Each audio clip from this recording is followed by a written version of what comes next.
Hello दोस्तों, कैसे हैं आप सभी का स्वागत है आपके अपने YouTube channel study with Ravi पर। दोस्तों, आज की इस क्लास में हम उत्तराखंड करंट अफेयर्स 2026 के महत्वपूर्ण प्रश्नों को पढ़ने जा रहे हैं।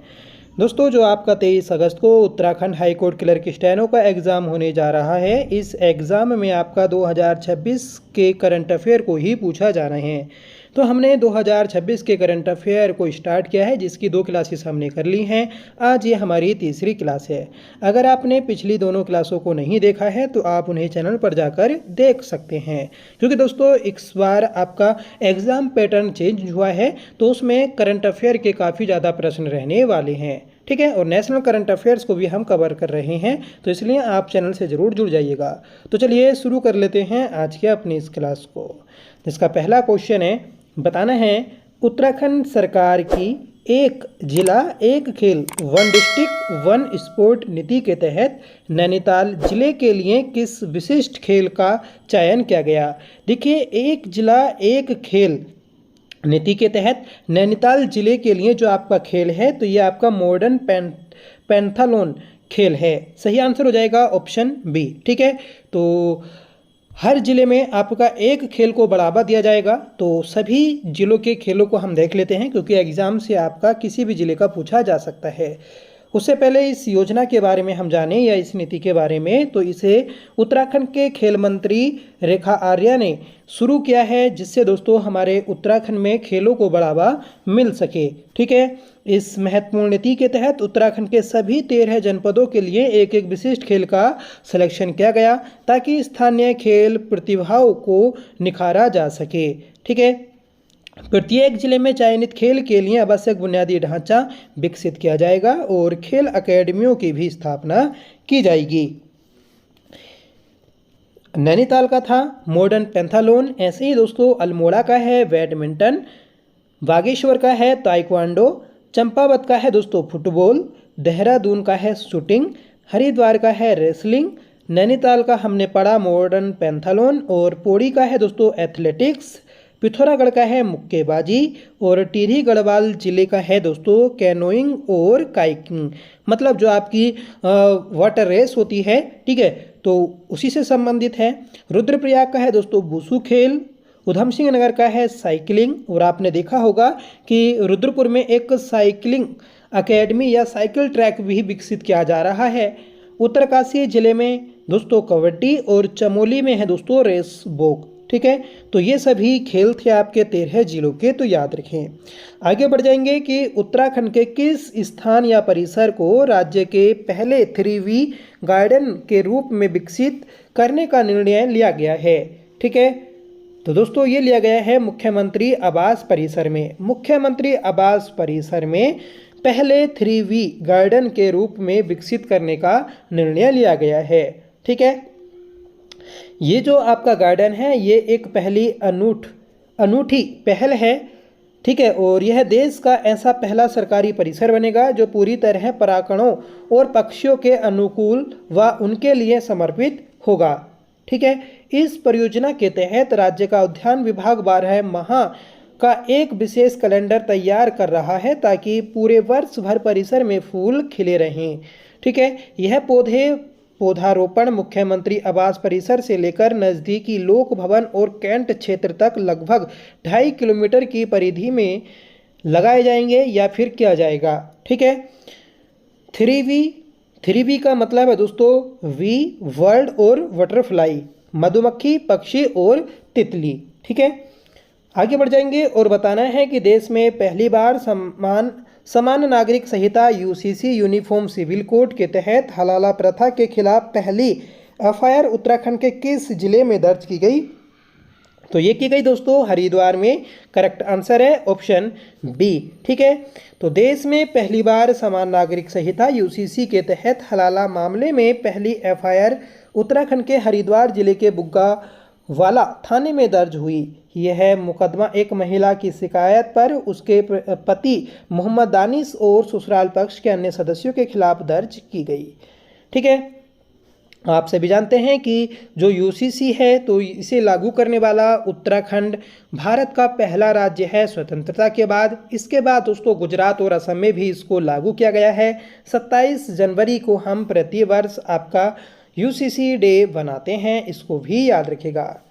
आगे बढ़ जाएंगे कि उत्तराखंड वन विकास निगम के रजत जयंती समारोह में वन प्रबंधन और डिजिटल निगरानी के लिए मुख्यमंत्री द्वारा कौन सा मोबाइल एप्लीकेशन लॉन्च किया गया? तो दोस्तों ये किया गया है आपका हिमकास्ट। ठीक है, हिमकास्ट आपका ये किया गया है, याद रखें। मुख्यमंत्री पुष्कर सिंह धामी ने देहरादून के मुख्य सेवक सदन उत्तराखंड वन विकास निगम के रजत जयंती समारोह में प्रतिभाग किया। इस अवसर पर वन प्रबंधन, फॉरेस्ट मैनेजमेंट और डिजिटल निगरानी को मजबूत बनाने के लिए हिमकास्ट मोबाइल एप्लीकेशन का शुभारंभ किया गया। इस ऐप का मुख्य उद्देश्य जंगलों की निगरानी, संसाधनों के प्रबंधन और आपदा की स्थिति त्वरित प्रतिक्रिया सुनिश्चित करना है। आगे बढ़ेंगे कि हाल ही में राष्ट्रीय वन्यजीव बोर्ड द्वारा मंजूर किया गया देश का पहला ग्रीन रोपवे प्रोजेक्ट, जिसमें वन्यजीव संरक्षण के लिए विशेष कॉरिडोर विकसित किए जाएंगे, उत्तराखंड में किन 2 स्थानों के बीच प्रस्तावित है? तो दोस्तों ये जो आपका कॉरिडोर है ये ऋषिकेश से नीलकंठ महादेव के मध्य प्रस्तावित है, ऑप्शन बी। ठीक है, तो वन्यजीव के संरक्षण के लिए दोस्तों ये आप मतलब वन्य जीवों का भी जिससे संरक्षण हो और ग्रीन रोपवे भी आपके बनाए जा रहे हैं, क्योंकि आपने देखा होगा जगह जगह अगर आप सड़क बनाएंगे, ठीक है, या फिर हाईवे बनाएंगे तो उससे वन्य जीवों पर भी असर पड़ता है। ठीक है, और दोस्तों पहाड़ों पर भी असर पड़ता है। उसी को देखते हुए नीलकंठ ऋषिकेश के मध्य रोपवे प्रोजेक्ट को राज्य सरकार के द्वारा मंजूरी दी गई है। ठीक है, और ये जो आपका प्रोजेक्ट है ये पर्यावरण और वन्यजीव संरक्षण का एक प्रोजेक्ट है जो देश का पहला ग्रीन रोपवे होगा। इस परियोजना में दिल्ली देहरादून एक्सप्रेसवे की तर्ज पर विशेष वन्यजीव कॉरिडोर विकसित किए जाएंगे ताकि हाथी, तेंदुआ, हिरण जैसे वन्यजीव बिना किसी बाधा के सुरक्षित रूप से गुजर सकें। ठीक है, आपने देखा होगा दोस्तों एक जो दिल्ली देहरादून एक्सप्रेसवे है तो वहाँ पर एक कॉरिडोर बना है। ठीक है, तो उसी के तर्ज पर यह आपका कॉरिडोर बनेगा ऋषिकेश और नीलकंठ के मध्य। ठीक है, नीलकंठ महादेव के मध्य। आगे बढ़ेंगे कि हाल ही में उत्तराखंड के मुख्यमंत्री द्वारा राज्य के प्रत्येक विकासखंड में किस प्रकार के मॉडल गांव को विकसित करने के निर्देश दिए गए? तो दोस्तों ये दिए गए हैं आपके आदर्श कृषि एवं उद्यान गांव के रूप में। ठीक है, तो आदर्श कृषि और उद्यान गांव के रूप में विकसित किए जाएंगे। तो याद रखिएगा उत्तराखंड के मुख्यमंत्री जी ने विकास खंड में एक गांव को आदर्श कृषि और उद्यान गांव के रूप में विकसित करने के निर्देश दिए हैं, जिससे किसानों को दोस्तों प्राथमिकता मिल सके। ठीक है, और उनकी आय भी बढ़ सके। इन गांव का चयन वहां की भौगोलिक परिस्थिति, जलवायु, भूमि की गुणवत्ता और स्थानीय जरूरतों के आधार पर किया जाएगा। ग्रामीण अर्थव्यवस्था को मजबूत करने के लिए स्थानीय संसाधनों, पारंपरिक ज्ञान, आधुनिक कृषि तकनीकों का समन्वय किया जाएगा। ठीक है, तो याद रखिएगा सीधा सीधा हम बोल सकते हैं कि ऐसी कृषि की जाएगी जिससे पर्यावरण पर भी नुकसान ना पहुँचे। ठीक है, और दोस्तों किसानों को भी उससे फायदा हो। अब देखिए, शोध और तकनीकी नवाचारों का सीधा लाभ किसानों तक पहुंचाने के लिए उन्हें लैब टू लैंड कार्यक्रम से जोड़ा जाएगा। नेक्स्ट क्वेश्चन है कि वर्ष 2026 में उत्तराखंड में 100% कोविड टीकाकरण और मातृ शिशु स्वास्थ्य सेवाओं में उत्कृष्ट योगदान के लिए राष्ट्रीय फ्लोरेंस नाइटिंगेल पुरस्कार से सम्मानित किया गया। तो ये किया गया है पूजा परमार राणा को। सही आंसर है ऑप्शन बी। ठीक है, तो राष्ट्रीय फ्लोरेंस नाइटिंगेल पुरस्कार ये किसको दिया गया? तो पूजा परमार को दिया गया है। ये जो हैं ये दोस्तों आपकी अंतर्राष्ट्रीय नर्स दिवस पर सम्मानित की गई थी। ठीक है, अंतर्राष्ट्रीय नर्स दिवस। तो दिल्ली में एक प्रोग्राम हुआ था जहाँ पर राष्ट्रपति द्रौपदी मुर्मू ने उत्तराखंड की ANM पूजा परमार राणा को संबोधित किया, उन्हें यह पुरस्कार से सम्मानित किया है। ठीक है। पूजा परमार उत्तरकाशी जिले के दुर्गम नौगांव सामुदायिक स्वास्थ्य केंद्र में कार्यरत हैं। उन्होंने 15 वर्ष तक मातृ शिशु स्वास्थ्य सेवा में अभूतपूर्व योगदान दिया है। कोरोना महामारी के दौरान स्वयं गर्भवती होने और पूरे परिवार के कोविड पॉजिटिव होने के बावजूद उन्होंने अपने अधिकार क्षेत्र में 100% कोविड टीकाकरण सुनिश्चित किया था। आगे बढ़ेंगे कि उत्तराखंड सरकार के द्वारा राज्य के 11 पहाड़ी जिलों में लागू की गई स्वैच्छिक व आंशिक चकबंदी नीति के तहत किसी गांव के चयन के लिए न्यूनतम कितनी भूमि अथवा कितने काश्तकारों की लिखित सहमति अनिवार्य की गई है। तो दोस्तों ये जो सहमति है ये आपकी की गई है न्यूनतम 10 हेक्टेयर तथा 25 काश्तकारों की सहमति पर। ठीक है। तो ऑप्शन बी आपका सही आंसर हो जाएगा, याद रखिएगा। आपसे एक प्रश्न है कि स्वैच्छिक चकबंदी का जनक उत्तराखंड में किसको बोला जाता है। 2 व्यक्ति आते हैं, दोनों व्यक्तियों के नाम आपको बताने हैं। आगे बढ़ेंगे कि उत्तराखंड में 31 मई 2026 को आयोजित होने वाले नीति एक्सट्रीम अल्ट्रा रन के आधिकारिक शुभारंभ मास्कोट का नाम क्या है, जिसका हाल ही में मुख्यमंत्री के द्वारा अनावरण किया गया। तो दोस्तों इसका जो नाम है ये है आपका क्यालू हेमतेंदुआ, ऑप्शन बी। ठीक है। तो क्यालू हेमतेंदुआ इसका मास्कोट है, याद रखिएगा। उत्तराखंड के सीएम पुष्कर सिंह धामी ने 23 मई 2026 को नीति एक्सट्रीम अल्ट्रा 2026 काउंटडाउन रन कार्यक्रम का फ्लैग ऑफ किया था। ठीक है। और कब से कब तक ये हुआ, तो ये आपका 31 मई से 2 जून के मध्य आयोजन हुआ था, जिसका शुभांकर क्यालू था। ठीक है।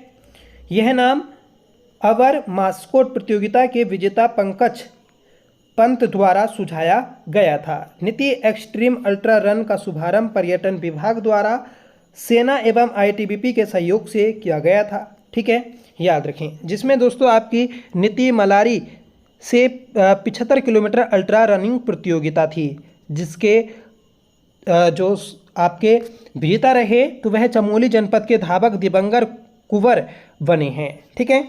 आगे बढ़ जाएंगे कि जर्मनी के प्रसिद्ध green screen international wild life film festival में चयनित किंग कोबरा पर बनाई गई उत्तराखंड केंद्रित डॉक्यूमेंट्री फिल्म का शीर्षक क्या है। तो दोस्तों the divine mother, the divine mother इसका ये शीर्षक है। ठीक है। द डिवाइन मदर ने किंग कोबरा की बहुत रेयर नेस्टिंग बिहेवियर और उसकी मातृत्व निष्ठा को दर्शाकर इसे एक यूनिक जैविक सांस्कृतिक दस्तावेज बना दिया है। मतलब क्या है कि आपने देखा होगा कि किंग कोबरा एक ऐसा जीव है जो घोंसला बनाकर रहता है। ठीक है। ये इसका एक आपका व्यवहार मान सकते हैं। ठीक है। तो उसी पर आधारित है आपकी द डिवाइन मदर मूवी। ठीक है। जिसके निर्माता हैं अनूप शाह और पार्थ शर्मा और फिल्म निर्देशन किया है अजय सूरी ने। आगे बढ़ेंगे कि सुंदरलाल बहुगुणा स्मृति में दिए जाने वाले हिमालय प्रहरी सम्मान 2026 के पुरुष और महिला वर्ग के विजेता कौन हैं। तो ये हैं दोस्तों आपके दयाल सिंह भंडारी और कमला पाठक, ऑप्शन ए। हिमालय प्रहरी सम्मान 2026 सुंदरलाल बहुगुणा स्मृति समारोह 2026 में दिया गया। पुरुष वर्ग का यह सम्मान दयाल सिंह भंडारी को दिया गया, जिन्हें दयाल भाई बोलते हैं। महिला वर्ग का यह सम्मान कमला पाठक को दिया गया।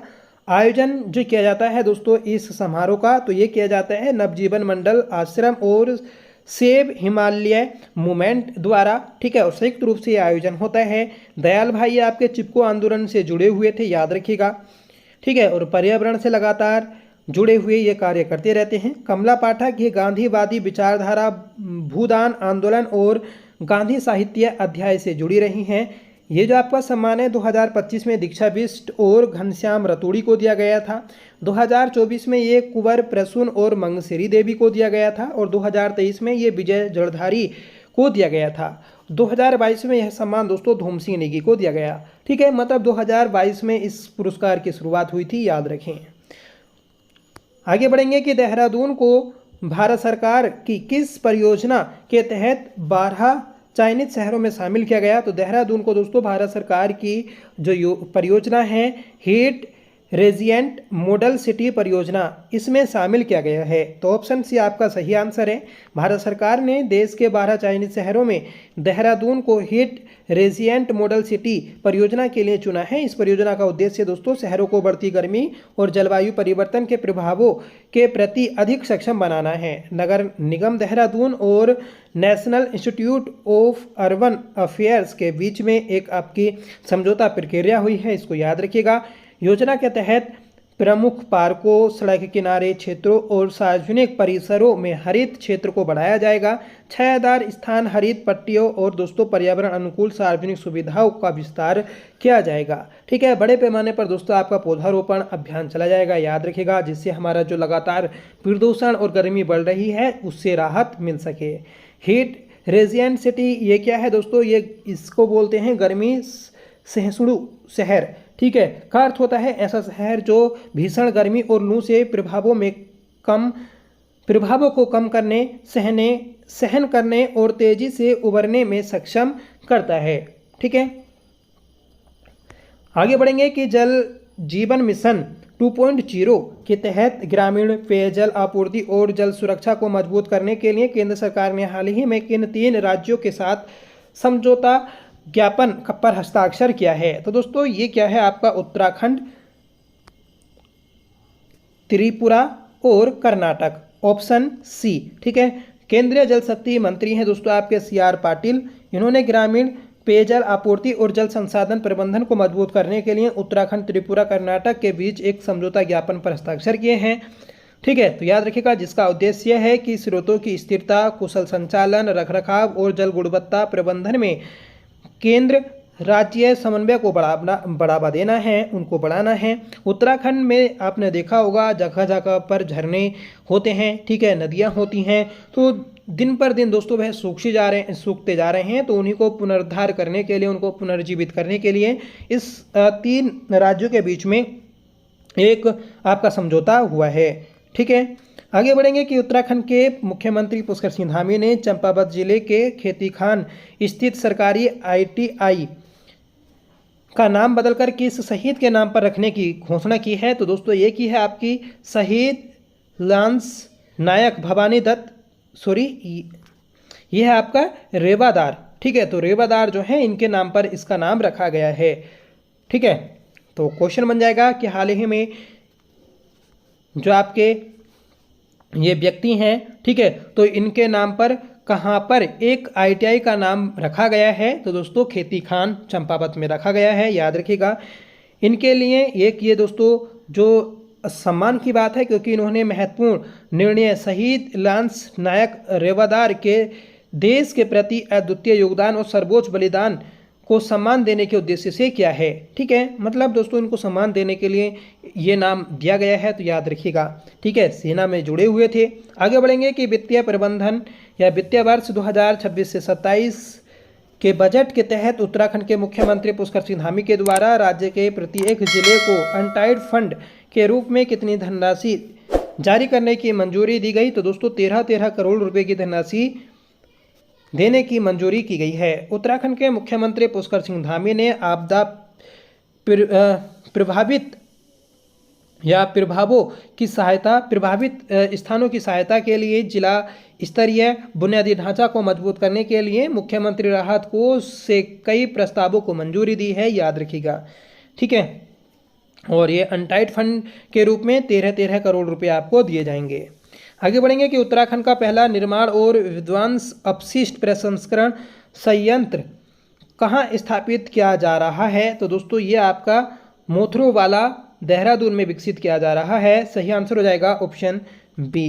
ठीक है, तो उत्तराखंड का पहला निर्माण और विध्वंस अपशिष्ट प्रसंस्करण संयंत्र राजधानी देहरादून के मोथरोवाला में स्थापित किया जाएगा। यह संयंत्र आपका निर्माण कार्यों से निकलने वाले मलबे का वैज्ञानिक तरीके से पुनर्चक्रण करके उन्हें उपयोगी सामग्री जैसे ईंटों और ब्लॉकों में बदलना है, जिससे प्रदूषण और कचरे की समस्या को कम किया जा सके। आगे बढ़ेंगे कि हाल ही में वन विभाग के अध्ययन के दौरान उत्तराखंड के उच्च हिमालयी क्षेत्रों में किस विषैली वनस्पति प्रजाति को देखा गया जो अपने आसपास अन्य पौधों को उगने नहीं देती। तो दोस्तों ये है आपकी हिमालयन स्टेलरा। ठीक है, हिमालयन स्टेलरा। तो ऑप्शन सी आपका सही आंसर हो जाएगा। उत्तराखंड वन विभाग की वन्य या वन अनुसंधान शाखा ने उच्च हिमालयी क्षेत्रों में अध्ययन के दौरान हिमालयन स्टेलरा वनस्पति को देखा। यह एक बेहद खूबसूरत और लेकिन विषैली तत्वों वाली वनस्पति प्रजाति है। ठीक है, ये जो है ये आपके 2700 से 4400 मीटर की ऊंचाई पर पाई जाती है, याद रखिएगा। खासकर ये प्रजाति दोस्तों आपके नंदा देवी बायोस्फीयर रिजर्व, दारमा घाटी, ब्यास घाटी में मिलती है। ठीक है, और इसके अलावा दोस्तों चीन और रूस में भी इसको पाया जाता है। आगे बढ़ जाएंगे और बताना है कि उत्तराखंड के किस स्थान पर राज्य का पहला भव्य यमुना घाट विकसित किया जाएगा। तो हरिपुर कालसी में विकसित किया जाएगा, ऑप्शन ए।